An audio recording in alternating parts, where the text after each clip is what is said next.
Hyper knife के episode 1 की शुरुआत में हम सियोक को देखते हैं जो एक मंदिर के पीछे छुपे हुए ऑपरेशन रूम में ब्रेन सर्जरी कर रही थी। वो एक खतरनाक गैंगस्टर किम डोबोंग के दिमाग से ट्यूमर निकालने में कामयाब हो जाती है, जबकि इस गैंगस्टर के आदमी उसे चारों तरफ से घेरे खड़े हुए थे। यहाँ हम एक दूसरे डॉक्टर को भी देखते हैं जो काफी उम्र दराज थे। इसका नाम था डोखी, जो एक सरकारी हॉस्पिटल में ऑपरेशन थिएटर में सर्जरी कर रहा था। डोखी अपनी सर्जरी खत्म करता है और फिर एक पुलिस वाले से मिलता है जो ब्लैक मार्केट सर्जरीज की जांच कर रहा था।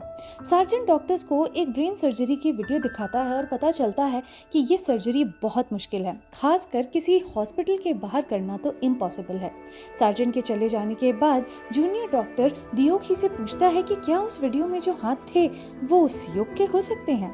दियोखी एक औरत को कॉल करता है और कहता है कि उस इलीगल सर्जरी ब्रोकर को ढूंढो जो मिन नाम से जाना जाता है। सियोक के छुपे हुए हॉस्पिटल में सियोक उठती है और अपने पेशेंट को चेक करती है जो अब बिल्कुल ठीक हालत में था।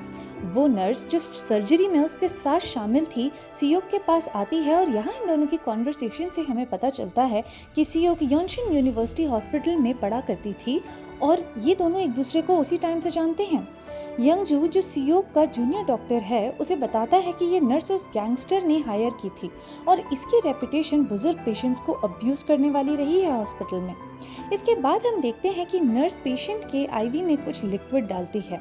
जब सियोक उसका ड्रेसिंग बदलने आती है तो वो पेशेंट को बेहोश पाती है।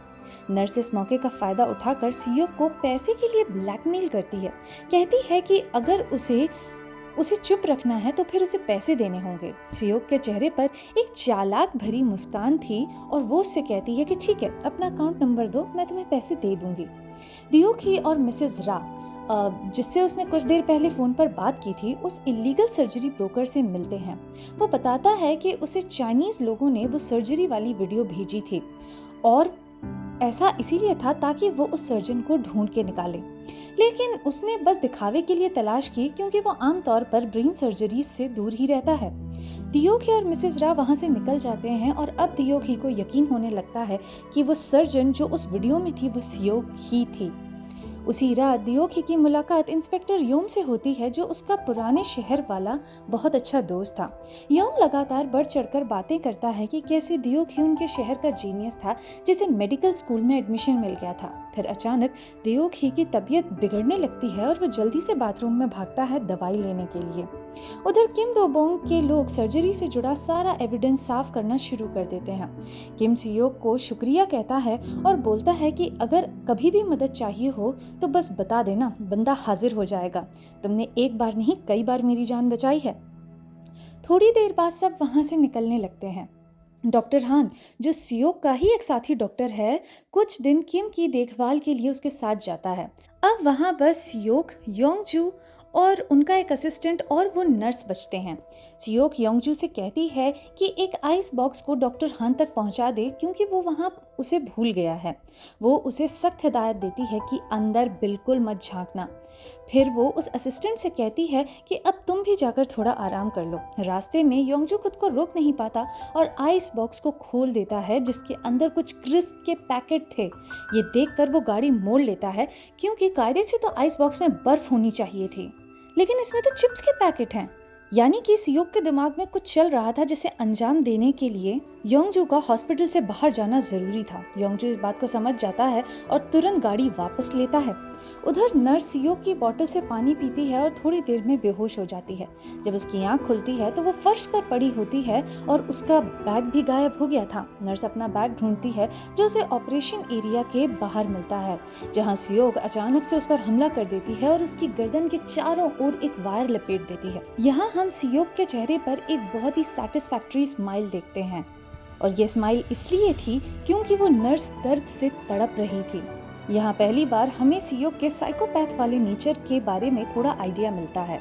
थोड़ी देर बाद योंगजू वापस लौटता है और सियोक से टकरा जाता है, जो बड़े आराम से उससे पूछती है, शॉवल कहाँ है?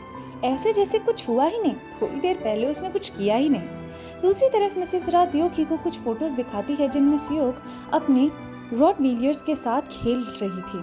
दियोखी मुस्कुराता है और रा कहती है कि तुम दोनों बिल्कुल एक जैसे हो। दियोखी सोचने लगता है कि शायद उसे सियोक से मिलने जाना चाहिए। उस वक्त सियोक एक छोटे से टाउन पाजू में अपनी फार्मेसी में काम कर रही थी।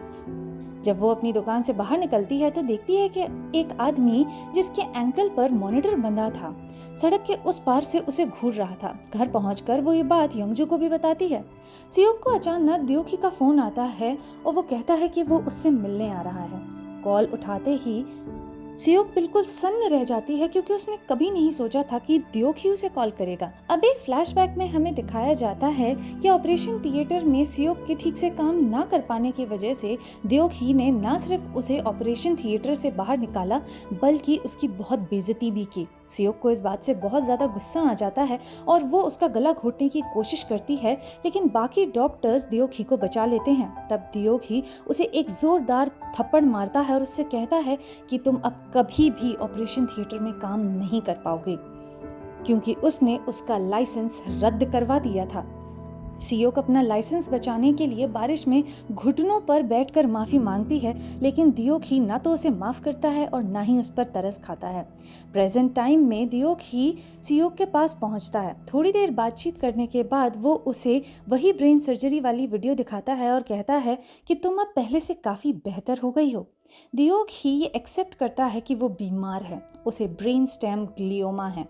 वो चाहता है कि सियोक उसकी सर्जरी करे। जब सियोक उससे गुस्से में पूछती है कि मैं तुम्हारे लिए क्यों करूं, मैं तुम्हारा इलाज क्यों करूं, तो उसका जवाब आता है कि पुलिस तुम्हें ढूंढ रही है और अगर तुम नहीं चाहती हो कि पुलिस तुम्हें ढूंढे तो तुम्हें मेरा इलाज करना होगा। इन दोनों की ये कॉन्वर्सेशन यहाँ अधूरी छोड़कर ही दियोक जब घर से बाहर जा रहा था तो उसे काफी तेज दर्द होता है दिमाग में। इस दर्द से निजात पाने के लिए वो अपनी मेडिसिन की एक वाइल निकालने की कोशिश करता है, जिस दौरान वो वाइल नीचे गिर जाती है। इससे पहले कि वो उस वाइल को उठा पाता, सियोक उस पर पैर रखकर उसे तोड़ देती है और जोर जोर से हंसने लगती है। उसे देखकर साफ समझ में आ रहा था कि दियोक की ऐसी हालत देखकर उसे कितना ज्यादा अच्छा लग रहा है। और इसी के साथ ये एपिसोड यहीं खत्म हो जाता है।